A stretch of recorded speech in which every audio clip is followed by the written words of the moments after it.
चुनाव में ईवीएम के फर्जी इस्तेमाल को रोकने के लिए दायर याचिका पर सुनवाई करेगा सुप्रीम कोर्ट। सुप्रीम कोर्ट ने भारतीय चुनावों में इलेक्ट्रॉनिक वोटिंग मशीन ईवीएम के धोखाधड़ी वाले उपयोग की जांच करने के लिए एक याचिका को स्वीकार कर लिया है। द हिंदू अखबार में 17 जुलाई की एक रिपोर्ट के अनुसार अदालत ने याचिकाकर्ता NGO association for democratic reforms ADR को भारत के चुनाव आयोग ईसीआई को याचिका की एक प्रति प्रदान करने के लिए कहा है। वकील प्रशांत भूषण के माध्यम से दायर याचिका में ईवीएम में मतों की गिनती को voter verifiable paper audit VVPAT में अलग अलग डाले गए वोटों के रूप में दर्ज करने का निर्देश देने का अनुरोध किया गया है। चूंकि सुप्रीम कोर्ट के न्यायाधीश ईवीएम की तकनीकी को पूरी तरह से नहीं समझते हैं, इसलिए रिपोर्टों के अनुसार न्यायमूर्ति संजीव खन्ना की अध्यक्षता वाली पीठ ने एक यादृच्छिक मौखिक टिप्पणी की कि याचिकाकर्ता अतिसंदिग्ध हो सकता है।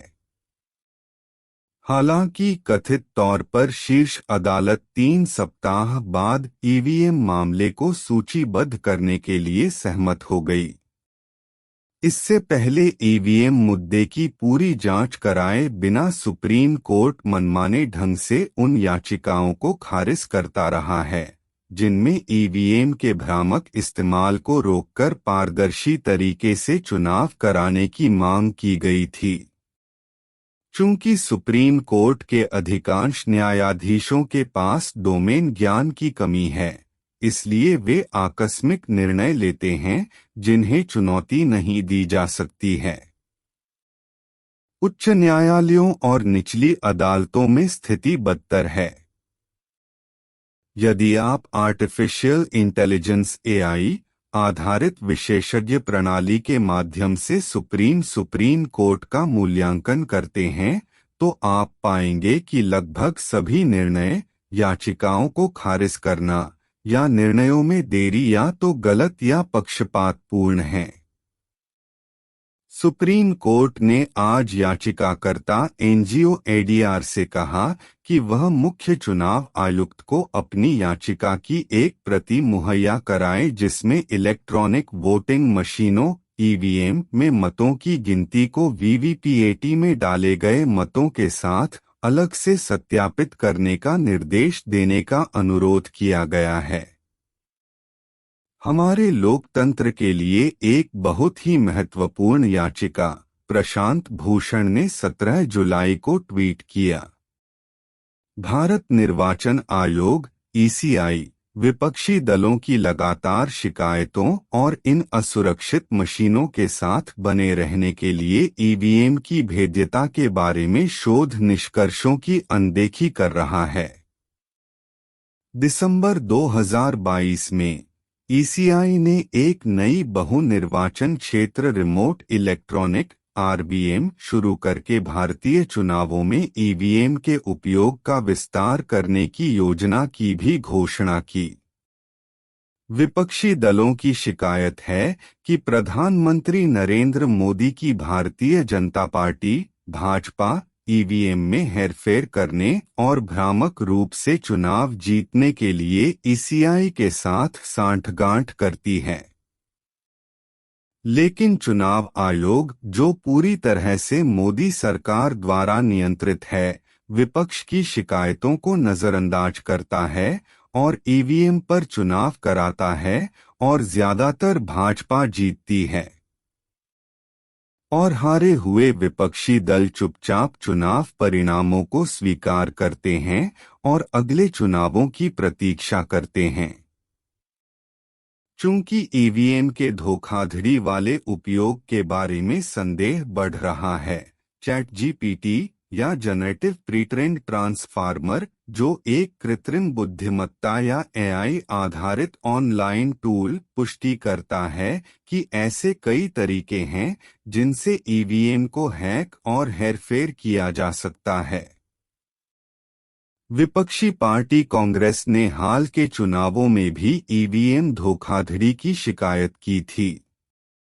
जब दिसंबर 2022 में गुजरात चुनाव में कांग्रेस को भाजपा ने हराया था, तो कांग्रेस नेता दिग्विजय सिंह ने ईवीएम के धोखाधड़ी वाले उपयोग को दोषी ठहराया था।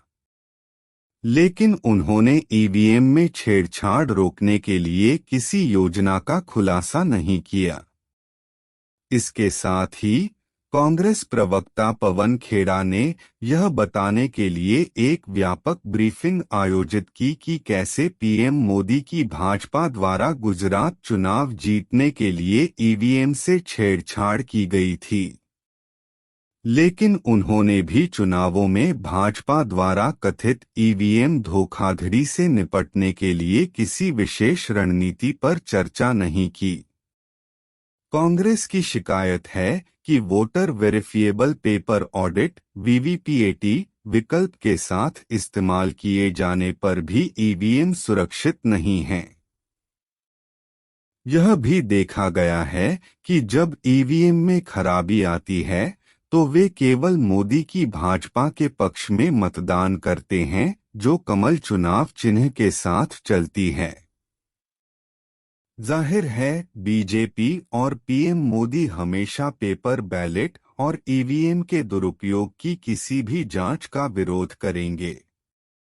और यह कहने की जरूरत नहीं है कि चुनाव आयोग, जो एक दंतहीन संगठन है, हमेशा मोदी की आज्ञा का पालन करेगा।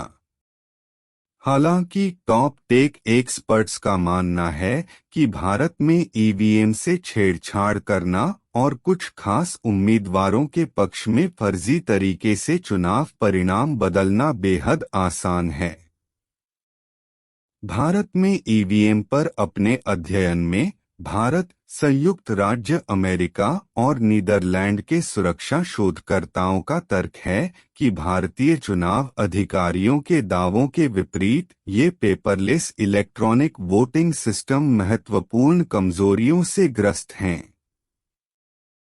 शोधकर्ताओं ने यह भी पाया है कि मशीनों तक संक्षिप्त पहुंच भी बेईमान चुनाव अंदरूनी लोगों या अन्य अपराधियों को चुनाव परिणामों को बदलने की अनुमति दे सकती है।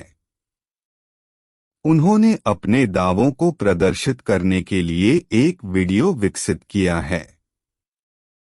टेक विशेषज्ञों का मानना है कि अन्य जोड़तोड़ के अलावा ईवीएम में इस्तेमाल की गई chip OTP one time programmable श्रेणी की नहीं है।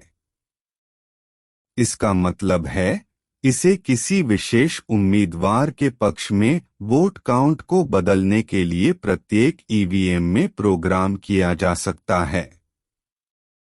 चूंकि विपक्षी दल बार बार ईवीएम की संवेदनशीलता के मुद्दों को उठाते रहे हैं, इसलिए अब यह माना जा रहा है कि भाजपा कुछ महत्वपूर्ण राज्य चुनावों और लोकसभा चुनावों में ईवीएम से छेड़छाड़ करती है, जिसमें मोदी खुद चुनाव लड़ते हैं।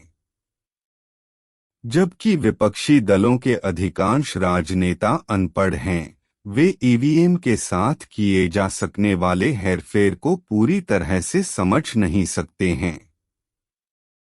इसलिए कुछ कमजोर मौखिक विरोध के बाद वे ईवीएम चुनाव परिणामों को स्वीकार करते हैं, जिसमें ज्यादातर भाजपा जीतती है।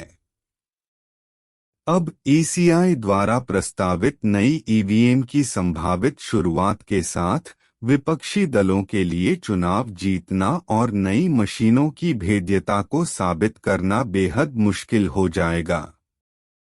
यदि विपक्षी दल वास्तव में ईवीएम के उपयोग को रोकना चाहते हैं, तो उन्हें ईसीआई कार्यालय और राज्य चुनाव आयोग कार्यालयों के सामने ईसीआई के खिलाफ सड़क पर विरोध प्रदर्शन करना चाहिए।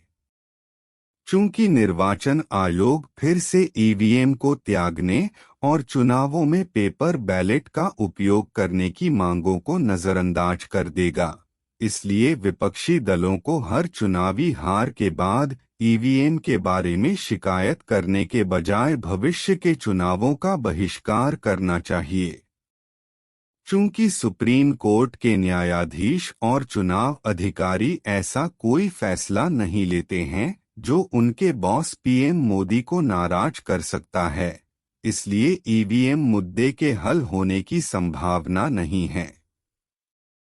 इस प्रकार ईवीएम का उपयोग चुनावों में, विशेष रूप से लोकसभा चुनाव 2024 में भ्रामक तरीके से किया जाता रहेगा ताकि भाजपा को जीतने में मदद मिल सके। इस कहानी की पटकथा और निर्माण राकेश रमन ने किया है, जो एक राष्ट्रीय पुरस्कार विजेता पत्रकार और मानवतावादी संगठन आरएमएन फाउंडेशन के संस्थापक हैं। आजकल वह कई समाचार साइटों पर अपनी वैश्विक समाचार सेवाएं चला रहे हैं, जो राजनीति, व्यवसाय, प्रौद्योगिकी, मनोरंजन और शिक्षा जैसे विषयों को कवर करते हैं।